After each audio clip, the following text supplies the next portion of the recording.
Bonjour, mon nom est Geneviève Poulain, propriétaire de EcoCouche, maman de Léa, 7 ans, et Manu, 4 ans.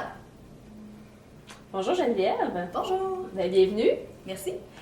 Geneviève, j'aimerais que tu nous parles un peu de ton entreprise et du domaine dans lequel tu as créé cette entreprise qui est EcoCouche. Oui, ben, un petit peu comme le nom le dit, vraiment ma spécialité première est la couche lavable. J'ai été la première à Québec à amener une bonne diversité de couches lavables ici.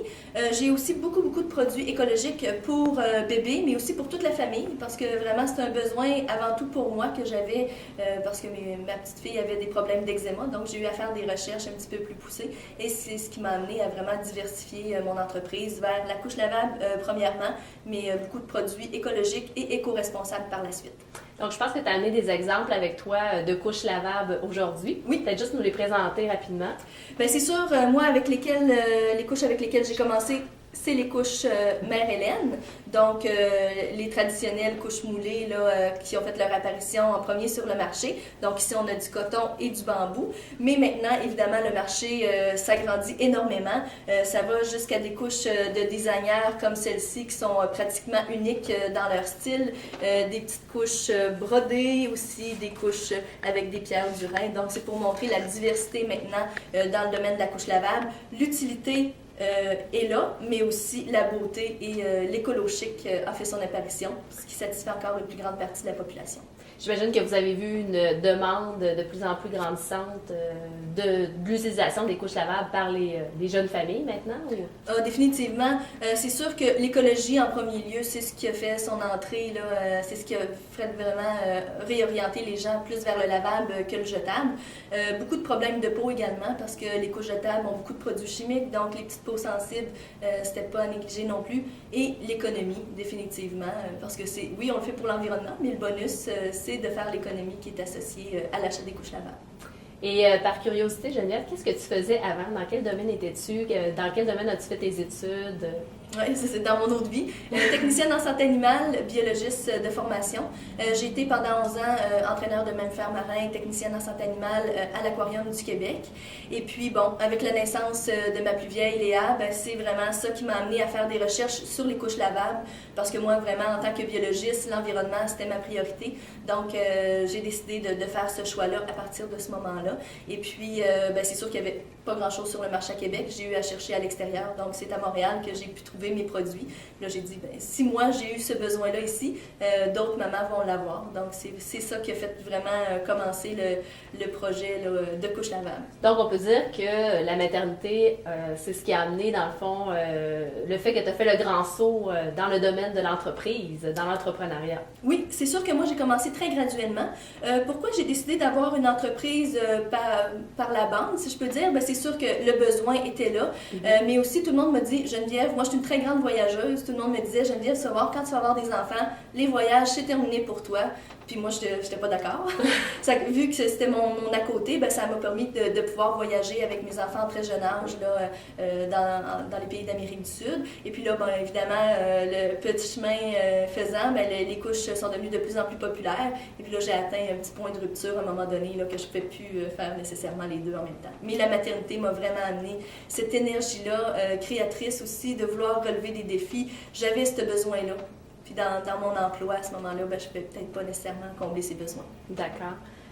Quand êtes-vous partie en affaires? Est-ce que ça fait déjà quelques années là, que vous avez démarré EcoCouche? 2003. 2003? Oui. Et qui vous a aidé ou qui vous a découragé dans cette belle aventure? C'est sûr que qui m'a aidé, moi, mon modèle, ça a été beaucoup Mère Hélène, parce que c'était mon fournisseur principal. Et Hélène, de cette même boutique, a eu 5 enfants, et c'est pour ses enfants qu'elle a créé ses couches. Donc, pour moi, c'était un modèle de mère qui avait une entreprise qui était en explosion constante. Là, c'était en très grande évolution. Et par la suite, j'ai rencontré Estelle, sa fille, qui elle aussi, là, elle vient d'avoir son 5e dernièrement. Donc vraiment, je me suis dit, si ces mamans-là ont été capables de faire ça avant moi, ça a été un très bon modèle. Découragée? Ben, pas grand monde. Je pense que les gens autour de moi, c'est sûr qu'ils ne m'encourageaient pas à utiliser les couches comme telles, mais de les vendre ou de les conseiller à d'autres, ben ça, c'était autre chose. Que j'ai eu plus d'encouragement que de découragement là-dedans. Là, ça a été très bon pour mon essor. Maintenant, j'aimerais qu'on parle de valeurs. Oui. Toi, Geneviève, c'est quoi tes plus grandes valeurs? Ben, c'est sûr qu'avec l'arrivée, hein, avec la maternité, les valeurs changent un petit peu. Donc, la famille, c'est ma plus grande valeur. Le respect également, ça l'est beaucoup. Par mes voyages, c'est ça que j'essaie d'enseigner aussi à mes enfants, le respect des autres, d'autres cultures, la découverte. C'est que la valeur familiale, c'est ma principale base. Et qu'est-ce que ça prend pour être une entrepreneur, selon toi? De l'énergie.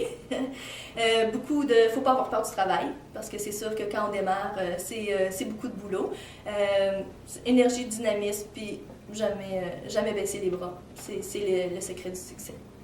Et qu'est-ce qui différencie une mère entrepreneur d'un autre entrepreneur? Bien, c'est sûr que le désir, c'est souvent la conciliation travail-famille. On veut jumeler la famille à notre entreprise. C'est que ça nous amène énormément parce qu'on ne le fait pas nécessairement pour l'argent. C'est sûr qu'on veut mettre du pain, du beurre sur le pain plutôt et avoir des moyens pour subvenir à nos besoins.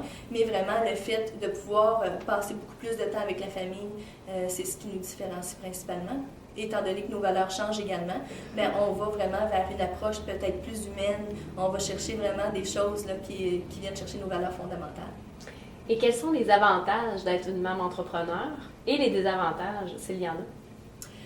Les avantages, c'est ça permet de concilier travail-famille, mais ça devient un inconvénient. Tu sais, c'est un avantage et un inconvénient, parce que oui, on veut concilier travail-famille, mais en même temps, moi, ça fait 7 ans que je suis en affaires et je commence à trouver que je suis capable de concilier les deux. Au début, c'est énormément de travail, c'est du 7 jours sur 7, c'est du jour au soir, fin de semaine. C'est sûr que là aussi, il faut mettre nos limites personnelles, mais j'ai trouvé que c'était un avantage et un inconvénient. Là, je commence à en avoir beaucoup plus les avantages, tandis qu'auparavant, quand mes enfants étaient peut-être en plus bas âge, là, je trouvais que c'était beaucoup de travail. Donc, d'avoir peut-être une vision à long terme, ça peut aider dans cette conciliation-là? Définitivement. Il faut avoir cette vision-là, parce que si on se lance en entreprise pour dire « Ah ben oui, ça va être facile, je vais pouvoir être à la maison », oui, mais il faut penser aux heures, aux très grandes heures qu'on va mettre là-dedans. Parlons d'argent maintenant. Tu en as glissé un mot tout à l'heure. Oui. Au niveau du financement, est-ce que selon toi, et pour toi, pour ta situation en toi, est-ce que c'est plus difficile pour une femme et pour une mère d'avoir du financement, d'avoir des sous de la part des organismes ou des institutions financières? Selon toi, est-ce que... Bien, c'est sûr que moi, personnellement, ça s'applique peut-être moins, étant donné que j'ai pu garder mon travail à temps plein à l'aquarium pendant toutes ces années-là. J'ai pas eu besoin d'aller chercher du financement, puis moi, personnellement, c'est pas ça que je voulais. Je voulais vraiment démarrer graduellement pour me faire mon fonds de roulement avec le temps. C'est sûr que peut-être, oui, ça peut être un petit peu plus difficile pour une mère entrepreneur d'aller chercher du financement parce qu'ils voient, tu sais, c'est pour rester à la maison, tu sais, ils voient peut-être moins le projet à long terme là, à ce moment-là. Mais comme je vous dis, pour ma part, ça s'applique peut-être un petit peu moins. Je n'ai pas eu besoin de le faire. Et pour toi, ça serait quoi la définition du succès? Pour toi, c'est quoi le succès pour Geneviève? Croire en son projet et travailler dans la direction de notre objectif. Ça, c'est certain. Moi, je vous dirais, je n'ai pas nécessairement de vision à long terme. Tu sais, j'ai une vision, je sais que moi, je veux toujours aller plus loin, mais je me dis pas un jour, je vais devenir éco-coach international. C'est sûr que j'aimerais bien ça, mais je vais vers où le défi va m'amener. Moi, on a souvent certaines craintes en étant entrepreneur. Ben moi, c'est vers ça que je vais. C'est mon moteur. Je dis, ça, je suis moins à l'aise avec ça. Ben, qu'est-ce que je fais le lendemain? Je m'en vais vers cette direction-là parce que ça m'amène un bagage incroyable. C'est que vraiment, là, c'est comme ça que moi, je vois l'entrepreneuriat.